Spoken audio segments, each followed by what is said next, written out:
ఇవాళ ఏం కూరగాయలు లేవు. ఒక గోంగూర చెట్టు పెడితే గోంగూర వెళ్ళింది. గోంగూర చట్నీ వేస్తాయి. ఇక మా చెట్టు ఇంట్లో ఇక మిరపకాయలు వేగినాయి. ధనియాలు వేసిన. ధనియాలు కొంచెం ఎక్కువ వేసుకుంటే మంచిది అంట. ఇప్పుడు అందరికి థైరాయిడ్ వస్తుంది కదా, థైరాయిడ్ రాకుండా ఉండాలంటే ధనియాలు దేంట్లో వేసుకుంటామో ఇన్ని ఎక్కువ వేసుకోర్రి, మంచిగా ఉంటుంది. జీలకర్ర వేగినా ఒక దాంట్లో పోసుకొని గోంగూర వేసుకుందాం.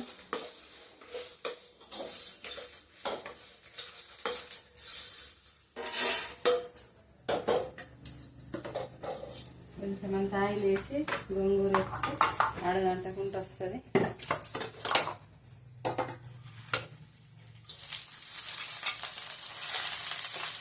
మంచిగా మా చెట్టుదే కాబట్టి ఇట్లా కడలు కడలు దించినా బాగుంటుంది. పొడి మీద దించితే కూడా టేస్ట్.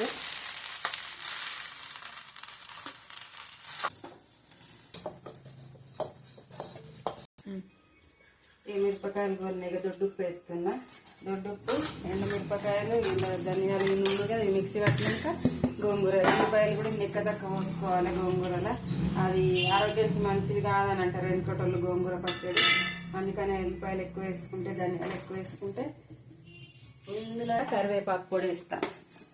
ఇక బలం ఇక చిట్టుగా చేతితో వేస్తున్నా నేను వెనకటోళ్ళ లెక్క. ఇది కరివేపాకు పొడి. ఇది గుర్ర అన్నాక అది వేద్దాం. ఇది వేసి మిక్సీ పట్టి నేను పోబెట్ట. గోంగూర బాగా ఇష్టం ఉండగా ఇది ఇంకా అవుతుంది ఉడికితే.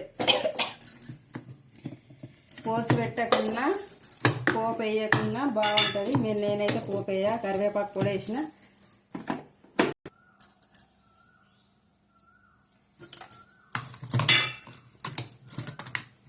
ఇక కొంచెము ఏంటి బాగా మెత్తగా చేయకపోతే రోట్లో నూరుకున్నట్టు అన్నంలో కలుపుకునేటప్పుడు బాగుంటుంది టేస్ట్.